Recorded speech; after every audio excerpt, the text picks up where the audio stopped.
오늘의 묵상 시간입니다. 오늘 본문 말씀 이사야서 34장 1절부터 17절의 말씀을 통해서 우리 하나님 아버지께서 주시는 우리 이사야서의 말씀 우리 한번 생각해 보기 원합니다. 이사야서 34장의 주된 내용은 심판에 관한 말씀입니다. 여호와의 그날에 그 심판이 임한다는 메시지를 주고 있죠. 오늘날 우리에게는 이 심판의 문제가 피부로 느끼지 못할 때가 참 많습니다. 물론 이 자연 재난을 통해서 또 이 코로나 바이러스로 일어나는 그 현상들을 통해서 우리가 점점 심판의 날이 다가오고 있는 것을 우리가 느끼기는 하지만요. 직접 우리의 삶에 우리가 피를 보아야 하는 일들은 거의 없죠.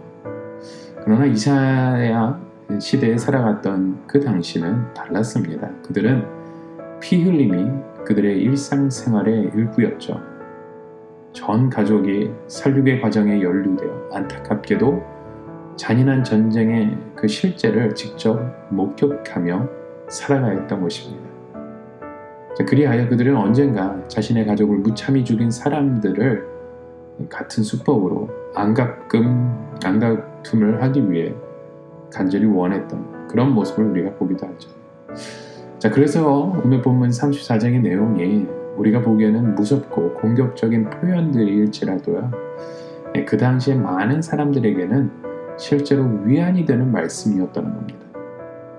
이 세상의 에돔은 그들이 자행했던 그 일에 대해 값을 치를 것이고, 또 비록 유다의 그 가난한 자들, 약자들이 이 공의의 균형을 회복하는데 연약하고 무기력하다 할지라도 하나님이 그들을 위해 이 일을 이루실 것이라는 그 희망의 메시지가 그들 가운데 있었다는 겁니다.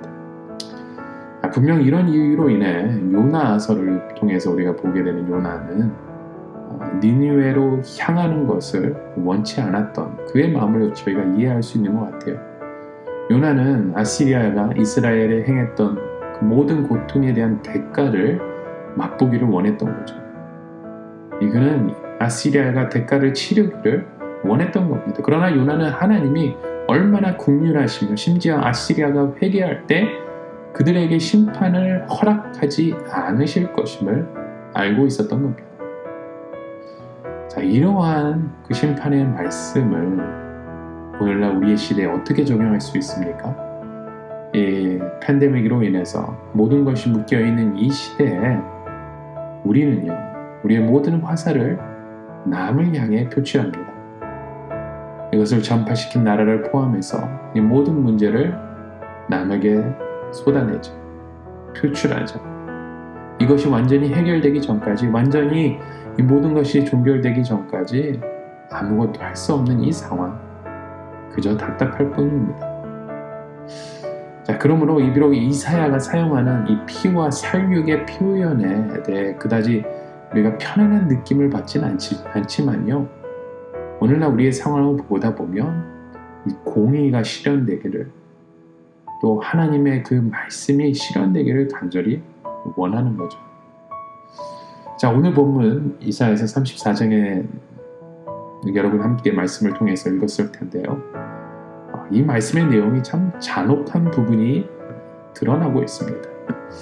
이러한 말씀을 우리 삶 가운데 어떻게 적용할 수 있을까요? 첫째는 우리는 이 본문의 말씀을 이 문학적 맥락에서 이해할 필요가 있습니다. 오늘 이사야서 34장의 본문은요, 이 악장에서 열방을 의지하는 그 어리석음에 관한 말씀에 대한 내용들을 모두 보여주고 있는 것입니다. 그래서 우리가 오늘 읽은 본문을 우리가 생각해 볼 때요, 우리의 신뢰는 진정 어디에 있어야 하는지 반드시 우리가 물어야 된다는 거죠. 우리의 신뢰는 이 세상에 그 에돔 사람들처럼 이 세상을 향하고 있는지, 만약 그랬다면 우리조차 이 에돔 사람들과 함께 광야로 향해 갈 수밖에 없는 인생이 되고 마는 것이죠. 여러분, 우리가 창조주 대신에 피조물을 궁극적으로 대상으로 삼는 일은 실로 어리석은 짓입니다. 이곳에서 우리는 하나님의 마음을 품으며 나아가야 된다는 거죠. 또 우리가 이 피조물을 의지하고 있는지, 또 의지하지 않고 있는지 우리의 삶의 모습을 통해서 어떻게 우리가 이 사실을 알 수 있냐면요. 바로 우리에게 주시는 그 경고를 통해서 우리의 모습을 보게 된다는 거죠. 오늘날 우리에게 주시는 경고는요. 교회와 우리 자신의 그 개인적인 행동이라는 그 관점에서 우리의 삶과 연관되어 있음을 보게 됩니다.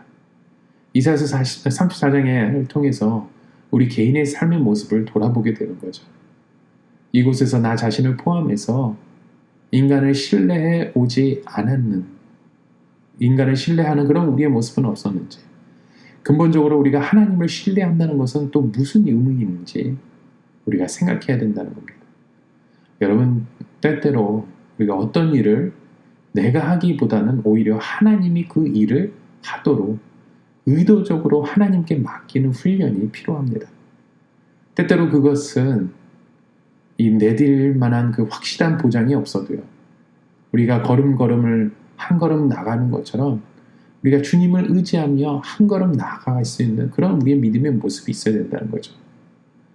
우리 인디아나 존스의 그 영화에 나오는 그 주인공처럼 여기서 그가 건너갈 수 없는 그 깊은 구렁이를 만났을 때 그가 이전에 들었던 말들, 그가 생각하면서 그 깊은 구렁이를 향해 발을 한 걸음 한 걸음 내어가잖아요.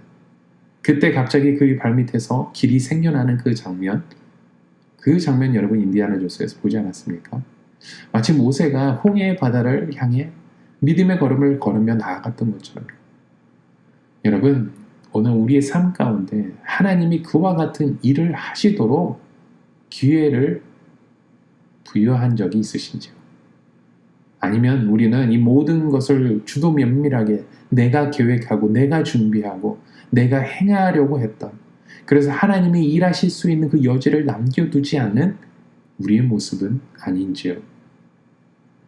만약 그렇다면 여러분 우리의 계획, 우리의 준비, 우리의 노력으로 해결할 수 없는 문제가 우리에게 닥쳐왔을 때 우리는 이곳에서 아무것도 할 수 없다는 겁니다.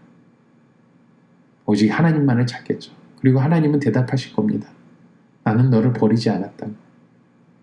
그러나 내가 평소에 나를 신뢰하는 법을 결코 배우지 않았기 때문에 너는 지금 나를 향해 나를 신뢰하는 법을 알지 못하고 있다라는 그 사실을 깨우쳐주는 것 같습니다.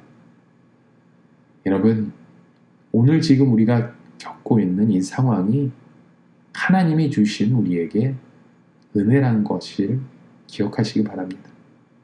하나님께서 이 모든 상황 가운데 세밀하게 계획하시고 또한 이끌어가고 계시고 또 이 우리와 함께 동행하신 그 주님의 그 모습을 우리가 바라보시길 바랍니다. 그리고 이곳에서 온전히 주님만을 신뢰하는 방법을 깨달아 아시길 바랍니다. 이곳에서 주님이 행하신 그 모든 일을 온전히 의지하며 깨달아 가시는 저와 여러분의 하루가 되시길 주님의 이름으로 축원합니다. 로마서 12장 19절의 말씀에 보면 바울의 말씀 우리가 보게 되죠. 내 사랑하는 자들아 너희가 친히 원수를 갚지 말고 진노하심에 맡겨라. 기록되었을 때 원수 갚는 것이 내게 있으니 내가 갚으리라는 말씀을 우리가 보게 되죠. 여러분, 우리는요, 우리의 발로 짓밟는 듯한 이 애돔을 우리 손으로 파멸시킬 필요가 전혀 없습니다. 왜냐하면 때가 되면 하나님께서 하나님의 방법을 통해 심판하시기 때문입니다.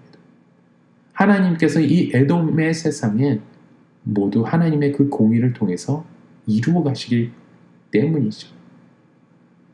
그렇기 때문에 우리는 이곳에서 자유할 수 있다는 겁니다. 우리의 삶을 이끌어 가신 그 주님의 손길을 바라보며 하나님만 의지하며 나아갈 때 우리 안에 자유가 있게 된다는 거죠.